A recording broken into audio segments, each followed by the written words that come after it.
And in that moment, I realized, geez, I have an authenticity problem. I thought I was really good at portraying myself in a way to put my best foot forward so that people would like me, and they saw right through it and they didn't. And it started this journey of what is authenticity. And it started peeling off these masks where I realized that being a people pleaser is a liar. Being a people pleaser is someone that says things to be liked by other people instead of telling you who they really are.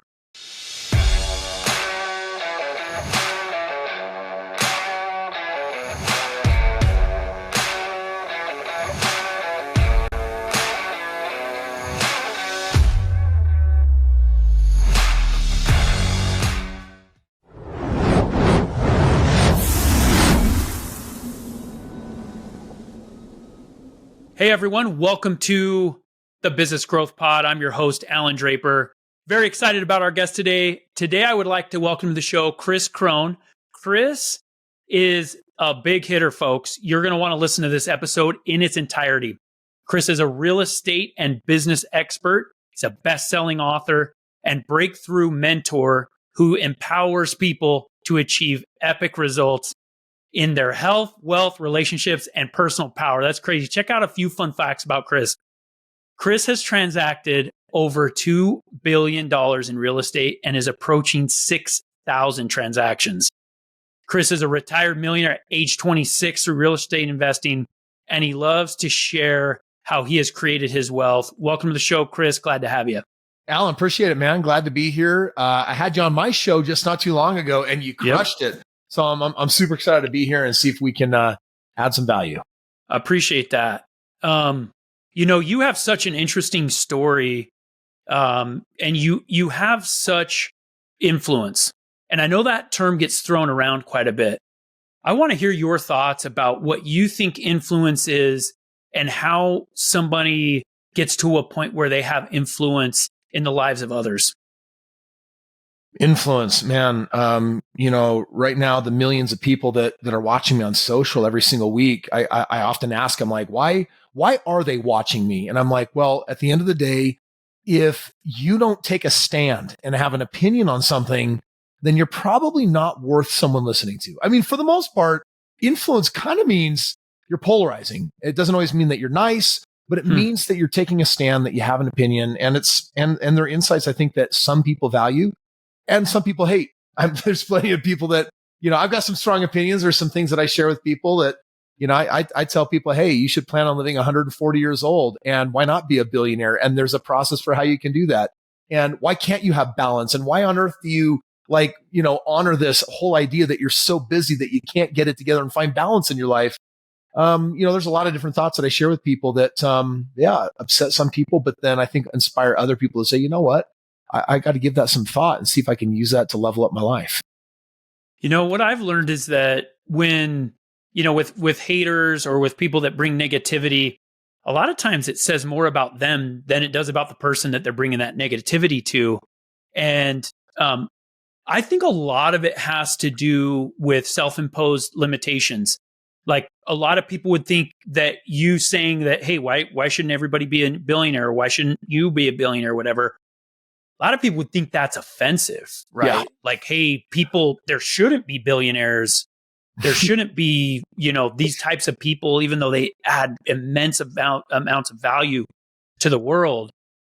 What is it that, has helped you to kind of break through certain paradigms in your life, change your mentality and just kind of gain power over it so that you don't have those types of limiting beliefs? Yeah. So first of all, I'm just a lifelong student, right? I love learning. I believe that if you're not growing, you're dying. Most people, they're not growing. The average person after college will not read more than 2 books for the rest of their life. I do that like every week. And so I'm just a voracious student of life. Everyone gets to be kind of who they are. But I did get to a point where I realized that my own limitations were self-imposed. They were holding me back. The victimhood in us doesn't want to recognize that. And it kind of, comes from childhood, right? I had a brother that molested 2 of my sisters, and that was really rough on our family dynamics. And I don't think my family ever healed from it. It was really, really hard. And when I kind of look at how that hurt the family, I look at some of the limitations that I kind of walk away with, and I'm like, wow, My thoughts form my reality. What I think about, I'm going to bring about. And so I need to become really careful at what I'm thinking about. And when in my early 20s to have success, I started becoming aware that I would often shit on myself. I can't do this. I'm not good enough for this. I'm not smart enough. I'm not good at this. I'm not good at chemistry. I'm too young. I'm too old. These self-imposed limitations, they're instructions for how we are to be. And that's the sad part. And so if you think about it, we're, scientists measure roughly 70,000 thoughts a day that are happening in your head. Depending on how many words are in your sentence, you're probably using about 500,000, maybe 600,000 or 700,000 individual words a day. And I believe that all limitation comes from the words that we choose. So if you use the word hate as a building block, like once upon a time, I would say, when I got frustrated enough, I would say, I hate my life. Well, when I would say I hate my life, I got news for you. The rest of the day did not go better. The rest of the day ended up getting worse. I started looking for evidence on why I hated my life or why it was a bad day. And there was this moment when I came home, and my wife's like, how are you doing? I was like, oh, I hate my life. And she looked at me and she gave me this stern, how dare you look, like, excuse me, I'm your wife and you hate your life. And it was in that moment that my awareness expanded and I realized how inappropriate that was. But up until that point, I was not conscious to it. I was just like, oh, that's just a building block. That's a way to express how I feel about something. Same thing like having a bad day, right? There's a lot of people that will just tell you I'm having good days or bad days. The moment you decide you're having a bad day, the day gets worse and you start collecting more evidence that it's getting worse. Well, that's true of all words. They're either a positive vibration, they're a negative vibration. So limiting beliefs is nothing more than believing in phrases that limit you. And they're all self-imposed. And so if people want to achieve their best life, their highest and best life, and figure out, wow, can you really have it all? Can you have like the healthiest body or the strongest marriage or the greatest business or diversify your assets, see success across the board, be a spiritual human being? That takes self-belief. Believing in yourself requires you to string a series of words together that empower you and cause you to feel good. Most people don't get this, Allan. Most people are comfortable all day long using a combination of good words and bad words. And if all of them had a point structure, positive word +1, negative word -1, most people are going nowhere in life. -1 +1 +1, -1, -1, -1, +1 +1, -1. It's just like, wow, all the positive and negatives, it's all adding up. And people can't figure out, why aren't I getting where I want to go? Why don't I have momentum? Why aren't I loving my life? And it's like, well, it does start, like you said, with these self-imposed limiting beliefs, and they express in the form of words. That's fantastic. Part of the issue is you have to grow as an individual to get to the point where you realize that everything that he just said is true.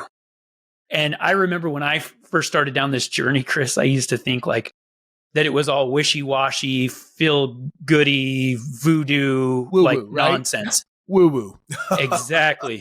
And, just the other day, so back when I used to practice law, man, I didn't like Mondays. Mondays were not my day, right? And I think that's true for a lot of people. And then I started creating a couple of businesses and I changed my perspective on Mondays. And just the other day, Monday, I walk into the gym. One of my buddies I see, I slap him on the back. He's like, how you doing, Allan? I said, I'm doing awesome, man.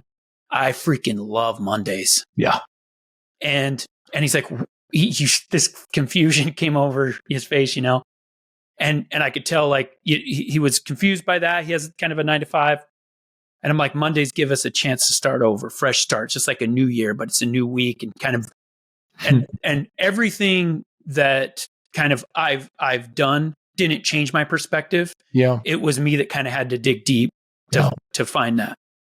So here's the strange thing about, the people that are at a place in our life where they're skeptical.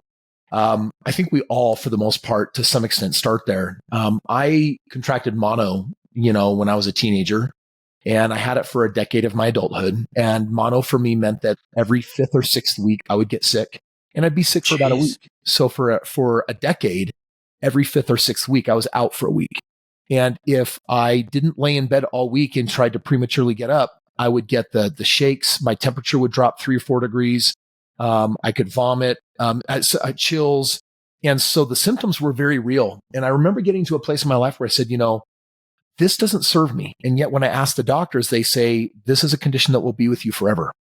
And I got to a point where I just said, okay, well, I've actually used the power of my mind to heal parts of my body before. And I made a decision in that moment. I said, I'm never going to be sick again. I'm never going to express mono ever again. And this happened in 2010. This is like 13 years ago, where I had this moment where it started to come on and I could feel it. And I said, no. And it went away and it's never come back since. And I've been sick once in the last 3 years. So I still get sick, but it's so infrequent. And it's because I understand the power of the mind. For just a moment, pay attention to this. We say to ourselves when we wake up in the morning and our throat starts to hurt, we say, I think I'm getting sick. Now, by the way, that's an instruction. I think I'm getting sick is an instruction. 2 hours later, when you feel more symptoms, you say, I am sick. And then this is the crazy part, Allan. In my events, I will ask people, when you get sick, how many days do you get sick? Is it 5 days for you? Is it 2 days? Is it 1 day? Like, Allan, when you get sick, how long are you sick? Just what's your intuitive number? When you're sick, it's usually going to last how long-ish? Day, half, fine, 2 days. Fine. So here's what happens. Allan feels a cough in his throat. And he's like, I think I'm getting sick. It's an instruction. His body's like, aye, Captain, let's get sick. 2 hours later, bigger symptoms. Now Allan says, I am sick. The 1 day clock starts. For that whole day, he's sick. After 1 day, his brain says, when we get sick, we really don't stay sick longer than today. So he starts to say, I need to get better. So all of a sudden, what happens? Oh yeah, that's an instruction. Aye, Captain, time to get better. And then all of a sudden the symptoms diminish. And then he says, I think I'm getting better. And it's the next instruction. Aye, Captain. And then the body says, it's time to be well again. I have reversed sickness so many times that when that choke comes up and instead of the thought, I think I'm getting sick, I say, cut that out. I am whole. I am well. And 2 hours later, symptoms are entirely gone.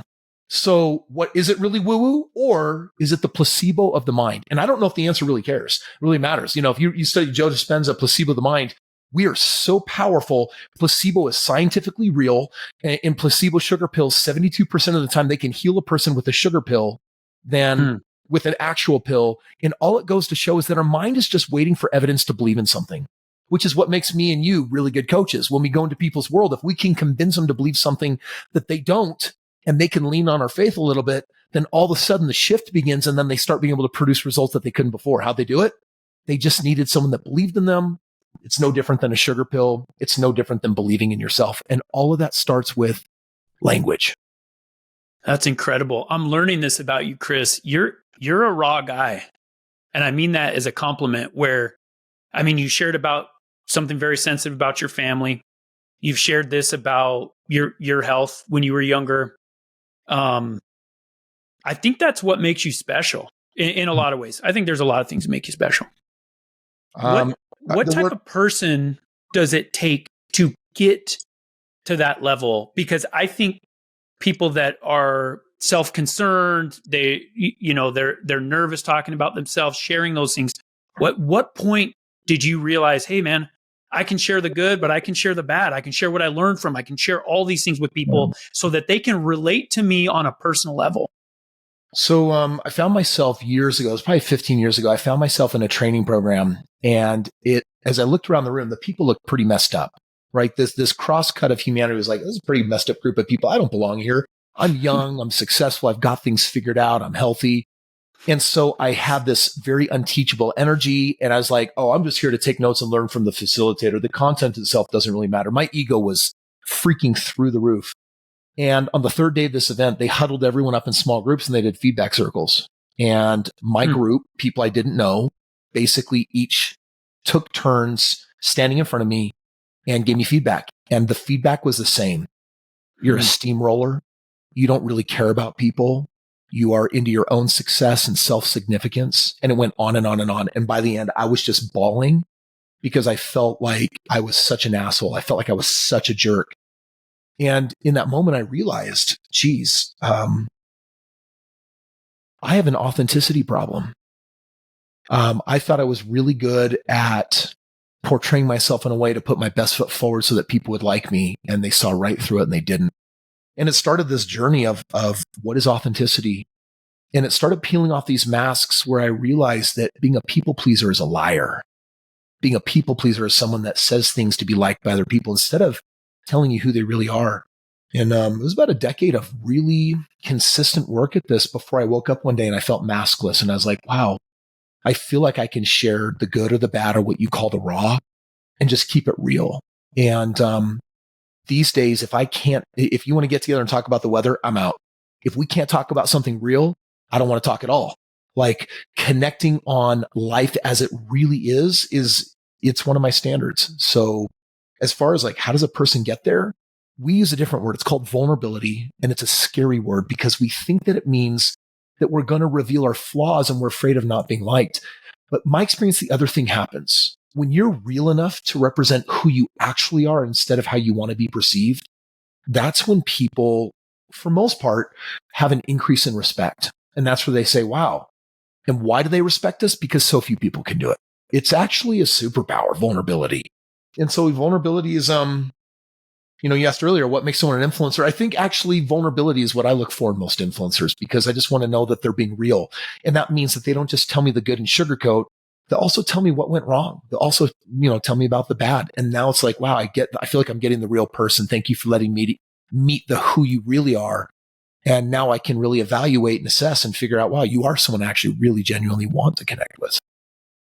Through my journey with podcasting and what I'm trying to do on social media, I got to the point where, and this may sound obvious to you or to others, but I got to the point where I realized that it wasn't about me.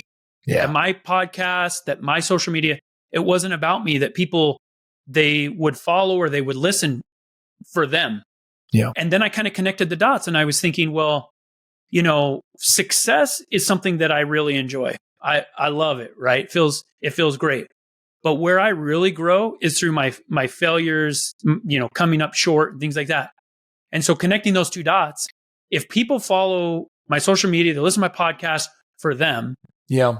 And I want them to be able to grow. I need to be more vulnerable, as you said. I need to be able to share with them my flaws, my mistakes, my failures, not in a way that I'm complaining or griping or trying to bring people down, but in a way that they can learn, they can apply that to their lives. Like, hey, maybe I'm going to take a lesson from Allan, I'm going to take a lesson from Kris, and add that to what I'm doing, and maybe I can avoid those pitfalls. Well, and here's two versions of Kris Krohn. Hey, my name's Kris Krohn. I've transacted over $2 billion of real estate and I own hundreds of business and I'm this close to becoming a billionaire.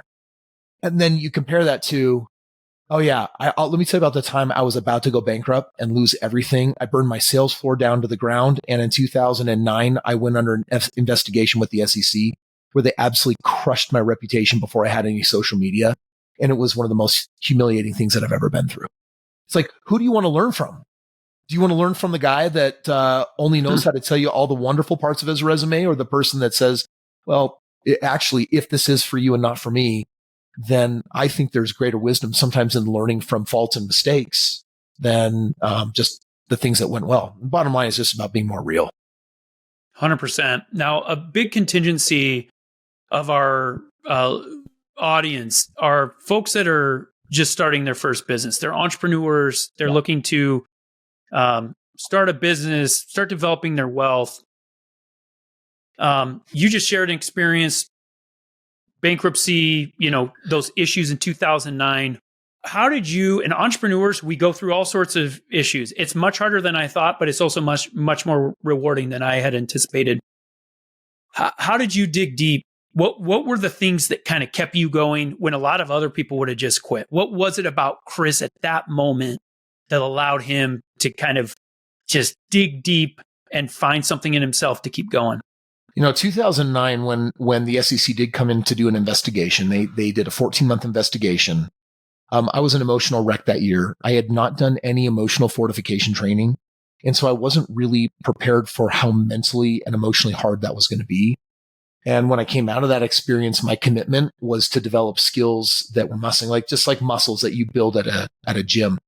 And so I hired some breakthrough coaches that started working with me to go next level deeper on training. What is emotional intelligence? What is, emotional fortification? And how do you perform versions of belief breakthrough where you can face and overcome, these limitations? And so I basically went into a very, very strict training program. the irony is that for a total different scenario, unrelated to a company I worked with for a couple of months called Green, I went under an SEC. I was part of an SEC investigation again.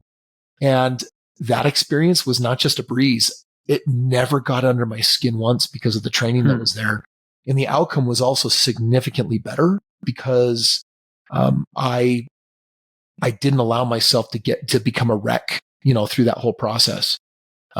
So the point is that they're skills, and those skills are developable. And I think that's one of the big causes why people should at some point get, involved in personal development. This whole idea of how do I develop me as a person? Where am I weak and where do I want to become stronger? But there was one other thing that really kind of gave me some staying power through the harder times, which is I believe in track record, Allan. And it's this idea that if the very first real estate deal I had done, I lost 30 grand, how does my track record look so far? Yeah, not great. It looks pretty awful. But then I did a second deal and I only lost $10,000. How does my track record look right now? Getting better. Yeah, getting better, but still smells pretty bad. Still bad. Well, yeah. I've been living the opposite. For the most part, it's win, win, win, win, win. And when people fail, this is what they don't understand. Their venture didn't fail, their heart failed them. And the moment you self-identify as a failure, unfortunately, it's so easy and so prevalent. I think it's the number one killer of entrepreneurship. When you identify an effort as a failure and then you put it on your soul and say, not the business failed, I am the failure, I failed, then what you're doing is you're losing faith and confidence in yourself, and you're not going to get back up again. You're not going to try again. So the most dangerous thing that you can do is take an external issue and then try to hardwire it to your soul. And I call this identity confusion or identity crisis. It's like, my experience failed, I'm a failure. No, you're not a failure. You were running your business failed, and you're never failing if you're learning. And so anytime someone's like, I failed, I'm like, no. You can always get back up again. What did you learn? And when we say we're a failure, that is an obstinate refusal to grab the lesson. But if we can go back and get the lesson, we can lift the failure and then we can try again. So as far as like keep going goes, I think that the reason why I have an easy time facing some of my own adversities and challenges and in some of the growth games of business is that I'll never take what's happening externally and reflect internally as a problem with my soul. It's incredible just the way that you speak to yourself, right? I think that's a great example for aspiring entrepreneurs. Give me one piece of advice. There's a young individual, 25 years old, just started a family. They want to hang a shingle. They want to start a business. Any industry. What do you tell them, Kris? Everyone's always looking for a tactical advice, and I'll give you one because I've got a great piece of tactical advice, but I don't think it's nearly as important as what you put in your head. For just a moment, I want you to think about athletes that perform at the highest level, or think of Olympians. You understand that their training regimen is not just physical, but it's mental. Michael Phelps can only spend so many hours in the pool, and yet he wants to keep training. Harvard produced this study, actually with Stanford. They produced a study, and what they did is they took their college basketball team, and in the off season, half of them kept practicing on the court, and half of them went through a mental training regimen program. When they went into full practice in preparation for the full season, they then did a before and after measure of free throw shots and saw who would improve the most. Between those who actually practiced in the gym, put in the hard work, sweat, and tears to throw free throws versus those that only practiced in their mind, guess who got better at the free throws?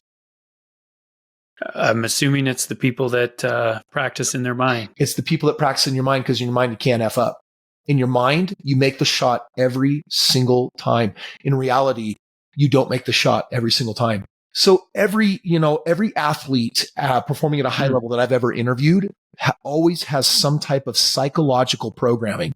And if you even take a look at Mike Tyson, when I interviewed, I was in the room as Mike Tyson was sharing how it is that he had 42 knockouts out of 44 fights. And that dude, he was psychologically trained to be a destroyer. He was trained, and he told himself, I'm going to kill you. I'm going to destroy you. I'm going to kill you. It wasn't, I'm going to beat you. It wasn't, I'm the stronger fighter. It's, I will kill you. That was what Mike Tyson's coach as a 13-year-old put in his head. right? And he was lethal in the ring. My question is for the young entrepreneur, what is your mental training? The answer, most don't have one. So what I would recommend you do is I'd spend no less than 10 or 15 minutes a day reciting mantras of language. And it would sound something like this. I love my life. Everything goes my way. I love entrepreneurship. I'm new to it and I'm getting such a great start at it and I'm really good at it. I love putting in the work that produces the outcome and I'm really good at solving for the problem instead of the symptom. I work hard. I get the result, dot, dot, dot, dot, dot. It's all this positive energy. That is mental training like an Olympian athlete. And in my world, I've been doing that training for almost 2 decades. And hands down, if you're like, geez, Kris, like your win rate is off the charts crazy. How'd you get there? I'm like, well, it's the mental training. And I spend 30 to 60 minutes a day in mental training in my meditation. And so, yes, am I kind to myself? I have a rule. I'll never be mean to myself. I'll never self-deprecate. I'll never say anything that would cause me to lose belief in myself. Because what is faith? Well, it's an expression of how you believe in yourself. So that's the mental training. The practical training that I would give for the young entrepreneur is instead of doing what most do, which is like, let's just figure it out. I'm like, no, go get a mentor. Go find someone that has a system and has figured out. For example, a young entrepreneur says, you know what? I'm not going to go with some high-tech crazy idea. I'm going to do something old school. I'm going to mow lawns. And my goal is to knock doors in these neighborhoods and see if I can get 100 people to say yes to my mowing services. And then I'm going to go find younger teens and I'm going to pay them to just mow these lawns and I'll be their manager and they'll do the work. And so he could go out and do this or she could go out and do this or go find a seasoned lawn care owner and first pick their brain for 3 hours. How do you sell at the door? What's the script that you use? What neighborhoods do you target? What's your pricing model look like? How do you hire the people that are going to do the work for you? How do you do quality control? And by getting a mentor that can give you that, 3 hours with them will probably save you 3 months of oopses of like, I don't know, just making it up. I'm like, don't make it up. Yeah. Don't make it up. Don't reinvent the wheel. I promise you this one's been done before. And so get a mentor. Anytime in life you have an opportunity to get a mentor, it will always be a shortcut. Love that. Kris, wrapping up here, tell us a little bit about where people can find you, what you're working on, and how you can help the listeners build wealth. A couple of things. So I put on very, very special events, and they're pretty expensive to go to. I've got actually a free ticket for you if you're listening. My events are generally 3 and 4 days long. And what we do is one half of it is just hardcore financial roadmap. I believe I can help anyone be on the track to becoming a billionaire. The other half of the event is mental fortitude training. And it's teaching emotional intelligence and it's teaching you the woo-woo superpowers of how to think like a billionaire instead of just acting like one. And if you'd like to claim a free ticket or get one of my books for free, you can go to freewealthgift.com/Allan. freewealthgift.com/Allan, and you can find all of those gifts there. And my sincere hope, if you enjoyed today's interview, that one of those tools will be useful for helping you self-actualize at a higher level and live a more successful life. Love it. Hey, for the listener, just pay attention to how Kris talks about himself, the energy that he brings. You can feel it. You can feel it through your AirPods or your speakers, however you're listening to this. You can feel that. It's that type of energy, that type of focus, that type of self-treatment that makes success in any area of your life, spiritual, family, financial, social, physical, mental, any area of your life, it makes it inevitable. Kris, thanks so much for joining us today, man. Welcome, pleasure. I look forward to a long friendship with you. Anything I can do for you, make sure to reach out. And we'll catch you next time. Thanks, Allan. If you have enjoyed today's podcast, please leave us a rating. And for daily inspiration and business tips, follow Allan on Instagram. Until next time, remember, we build the future one entrepreneur at a time.